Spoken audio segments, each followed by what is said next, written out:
Sir, जो होता है, गांठ एक ऐसी चीज होती है जो रस्सी में लगाई जाती है सर।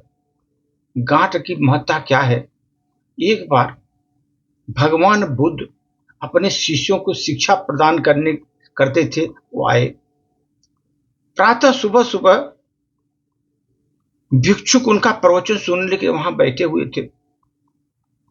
बुद्ध समय पर सभा में पहुंच गए, पर आज शिष्य उन्हें देखकर चकित थे, क्योंकि आज पहली बार वे अपने हाथ में कुछ लेकर आए थे।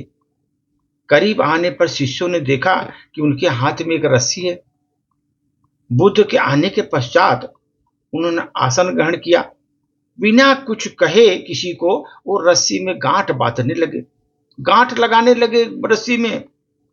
वहां उपस्थित सभी लोग यह देखकर सोच रहे थे कि बुद्ध अब क्या आगे कहेंगे, क्या करेंगे आगे। तभी बुद्ध ने सभी शिष्यों से प्रश्न किया, मैंने इस रस्सी में 3 गांठें लगा दी हैं। अब मैं आपसे जानना चाहता हूं कि ये वही रस्सी है जो गांठ लगाने पूर्व थी, जो वही रस्सी है जो गांठ लगाने के पूर्व थी। मैंने 3 गांठ इसमें लगा दिए थे। शिष्य ने उत्तर दिया, गुरुजी, इसका उत्तर थोड़ा कठिन है, फिर भी वास्तव में हमारे देखने के तरीके पर निर्भर है। एक दृष्टिकोण से देखें तो रस्सी तो वही है, उसमें कोई बदलाव नहीं आया। दूसरी तरह देखें तो इसमें 3 गांठें लगी हुई हैं जो पहले नहीं थी। 3 गांठें लगी हैं जो पहले नहीं थी, अतः इसे बदला हुआ कह सकते हैं। पर बात भी ध्यान देने वाली है कि बाहर से देखने में भले ही ये बदली हुई प्रतीत हो, पर अंदर से तो वही है जो पहले थी। इसके बुनियादी स्वरूप अपरिवर्तित है, कोई परिवर्तन नहीं हुआ। सत्य है, बुद्ध ने कहा। अब मैं इन गांठों को, तीनों गांठों को खोल देता हूं। यह कर बुद्ध ने रस्सी के दोनों सिरों को एक दूसरे से खींचने लगे।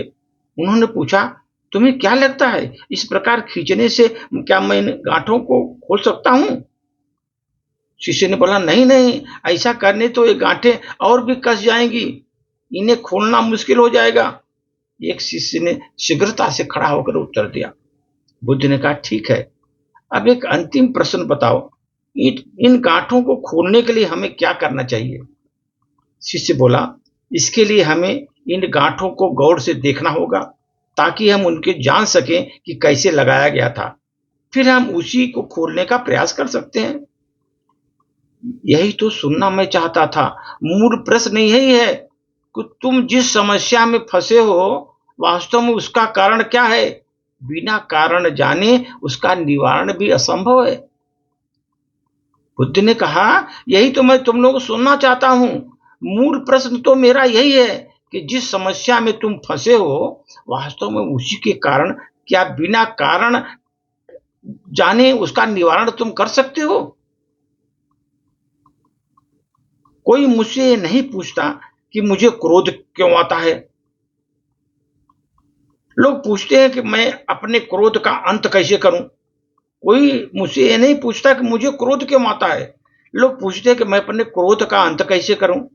कोई यह प्रश्न नहीं करता कि मेरे अंदर अहंकार का बीज है, ये कहां से आया हुआ है? जो अहंकार का बीज हमारे अंदर में कहां से आया है? लोग पूछते हैं कि मैं अपना अहंकार कैसे दूर करूं, मैं अपना अहंकार कैसे दूर करूं। तो बुद्ध ने बताया, शिष्यों, जिस प्रकार रस्सी में गांठें लग जाने पर उसका बुनियादी स्वरूप नहीं बदला जा सकता, उसी प्रकार मनुष्य भी कुछ विकार आ जाने से उसके अंदर से अच्छाई के बीज समाप्त हो जाते हैं। अच्छाई के बीज समाप्त हो जाते हैं। जैसे हम रस्सी की गांठें खोल सकते हैं, वैसे हम मनुष्य की समस्याएं भी हल कर सकते हैं।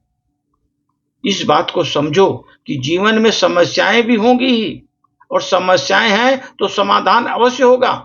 जीवन में समस्याएं होंगी तो उसका समाधान भी अवश्य होगा।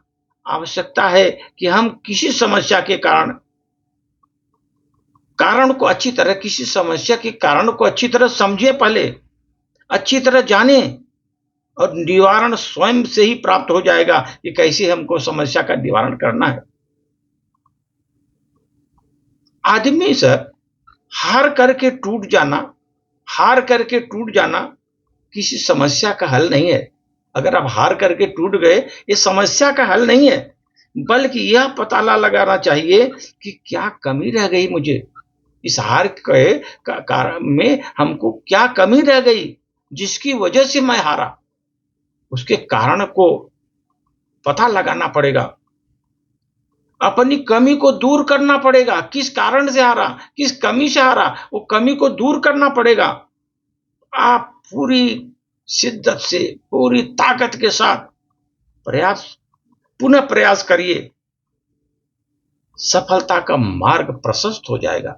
सर, सफलता का मार्ग प्रशस्त हो जाएगा अगर आप पूरी ताकत से आप उसका प्रयास करेंगे, अपनी कमी को दूर करेंगे और उसका पता लगाएंगे कमी क्या रहेगी, तो आप आराम से सफलता का मार्ग अपना प्रशस्त कर सकते हैं, अपने सफलता का मार्ग प्रशस्त कर सकते हैं।